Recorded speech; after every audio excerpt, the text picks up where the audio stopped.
Oh, and you can see these are our spare generators back here, 1, 2, 3. So we were well prepared. There was no way we were going to run out of power on this trip. This fellow is making brooms.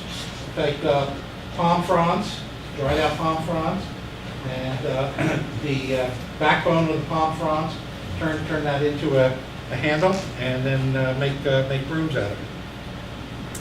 So our support personnel, you can see we had quite a number of people. Now, the island was inhabited at one time when they had the copra plantation, and they had a mansion back here in the jungle, which is all overgrown, and the house is obviously in disrepair.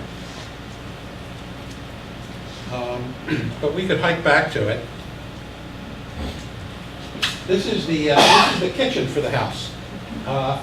In the 1800s, when you're on an island like this, you don't have your oven in the house because your house is going to burn down. Yeah. So your oven's outside. So this was the oven. This gives you an idea of what the jungle was like. All of this looked like this. The guys hacked their way through the jungle to get back to the lagoon. And in the jungle are these coconut crabs. You don't want to run into one of these. You can see the pincers. Look at the size of the pincers compared to the size of an arm. They are huge. Can you cook them? Actually, I think you could. I didn't try them. But yeah, some of the guys actually ate them. This is, you're right. You're probably the only one in the room, except for me, that knew what this is. This is a plumeria tree. Yeah. And this is what they make leis out of. And I mean, I was standing underneath this tree, and it was the most fragrant, it had to be the most fragrant spot on the earth. It was just wonderful.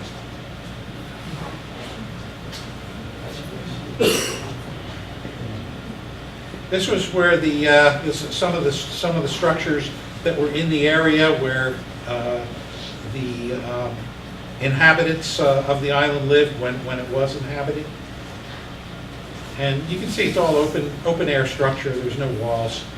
It's just roof to protect you from the rain. And pillars. This is a church.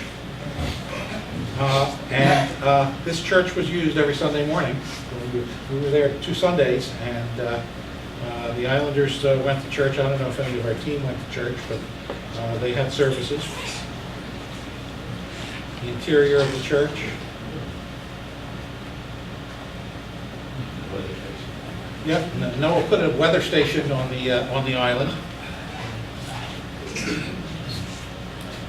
People always ask me, well, what's the highest point on the island? 10 feet. If there's a tsunami, bend over.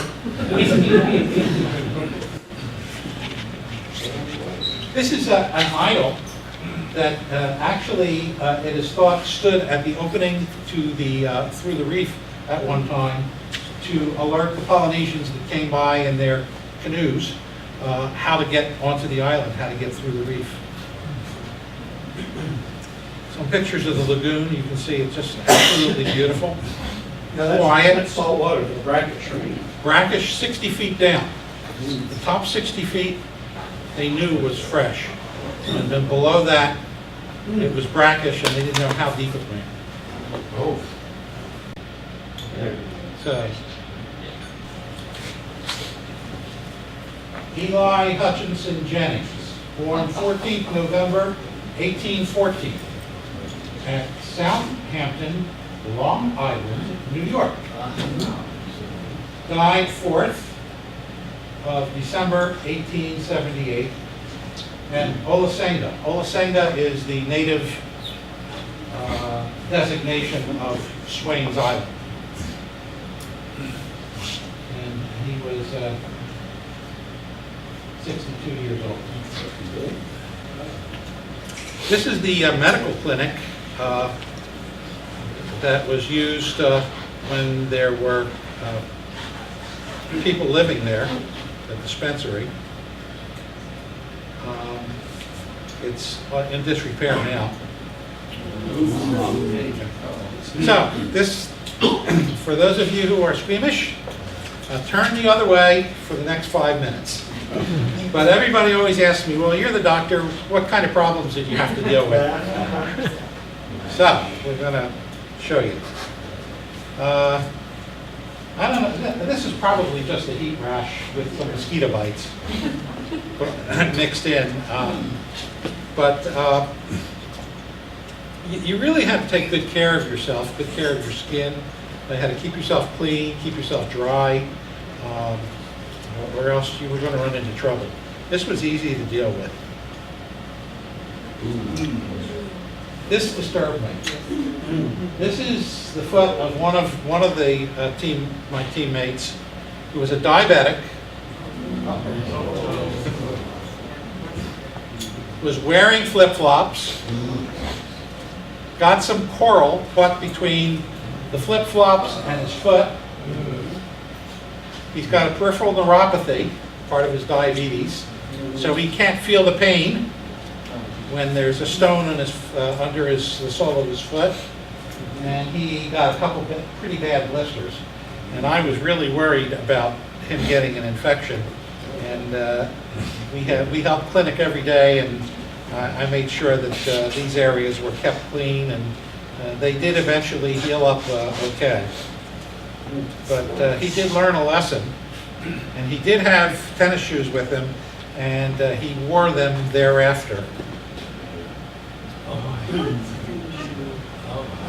Now, I said the passage was not uneventful from Pago Pago to Swains.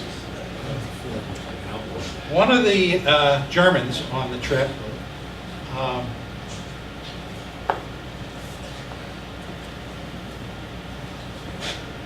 became disoriented during the passage. We don't know when this happened because it happened sometime at night when most of us were asleep, including me.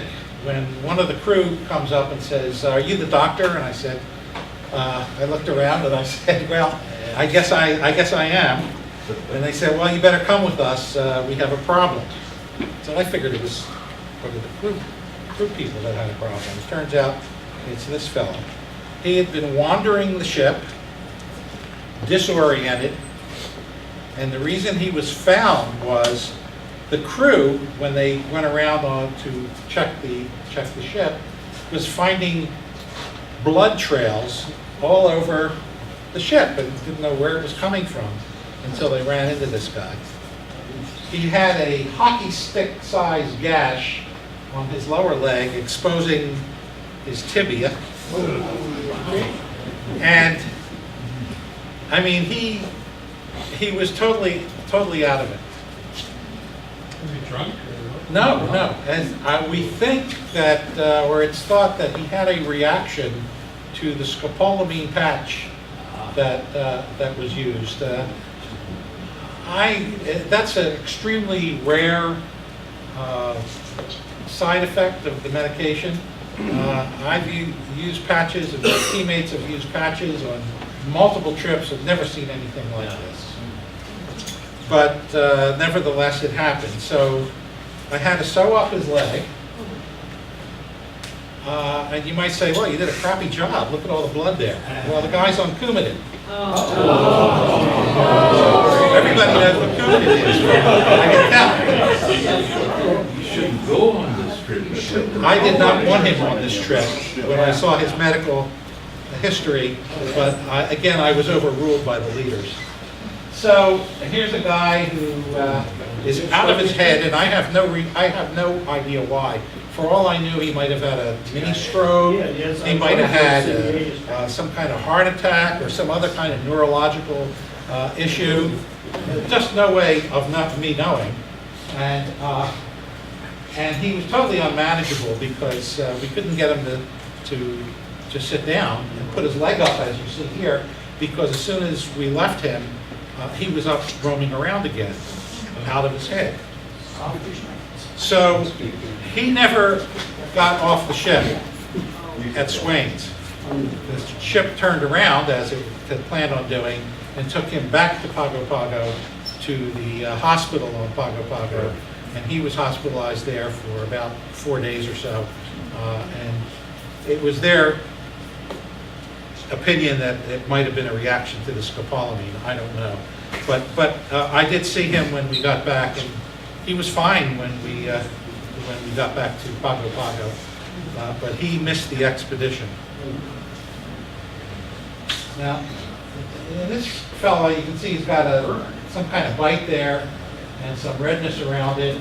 And I didn't know what that was. I figured, oh, it must have been a spider bite or something. It looks like it's getting infected, so we got him on some antibiotic medication, but he wasn't getting any better. And he didn't have an abscess at this point in time. It was just cellulitis.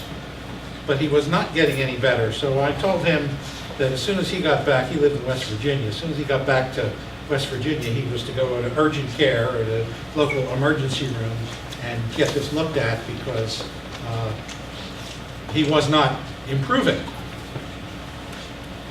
And this turned out to be MRSA. Methicillin-resistant Staph aureus. You can't treat it with oral antibiotics. It needs to be treated with intravenous antibiotics, which obviously I didn't have in my medical kit. Nor there was no way for me to know it was MRSA, because I can't do cultures. There's just no way to deal with something like this. Now, this fellow was very lucky. He did recover. He did have an abscess that was drained eventually. He did recover, but it was hair-raising, to say the least. How did you get I don't know. It infected break in the skin. Whether it was a spider bite, or he scraped himself on a piece of coral, or what, I don't know. But he got methicillin-resistant staph in there, and that wasn't responding to any antibiotics, oral antibiotics. So you can see we did have weather, and storms moved in almost daily. We were on the west side of the beach, so we saw, or west side of the island, so we saw lots of very pretty sunsets.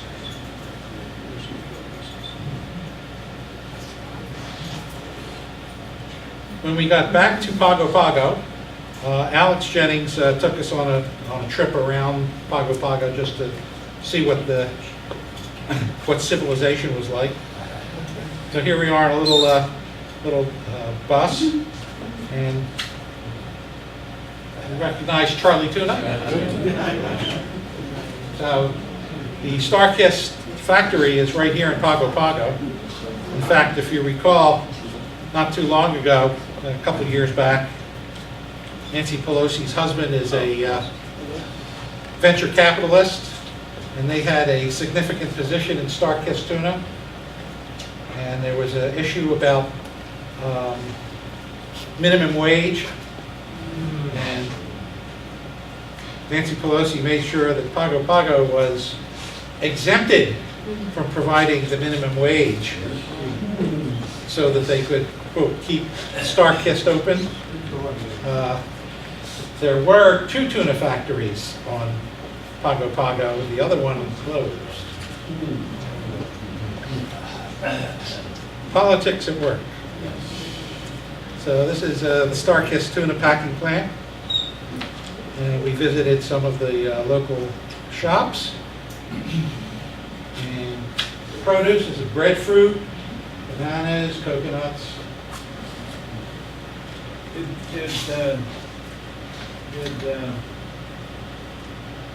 Nancy have StarKist exempted? Yes, Just StarKist and non-American Samoa? yes.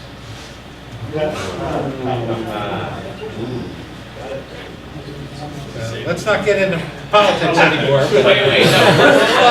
Just thought you'd like to know. This building here was the first hospital on American Samoa. It's now an office building. This is the hospital now, the Lyndon Baines Johnson Tropical Medical Center. That's it.